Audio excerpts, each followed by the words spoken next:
Teksa kryes socialisti Edi Rama ndodhet në SBA për një vizitë jo zyrtare, aleati i tij Ilir Meta ka thirrur në kryesinë e kuvendit disa prej ministrave të tij.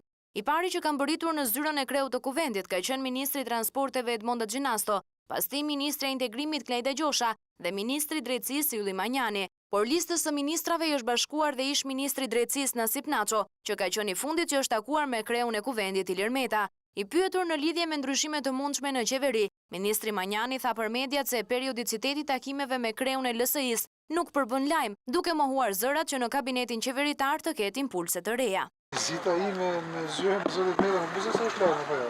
Zoti Meta ne bisedojmë më shumë se sa 20 herë në ditë. Ja, biseduam bisedë rutinë, nuk ka asnjë për tu emetuar si lajm në këtë pjesë, që shoh me shqetësim. Ky është takimi i dytë për ditën e sotme me zotin Meta, kam edhe 3 tjera.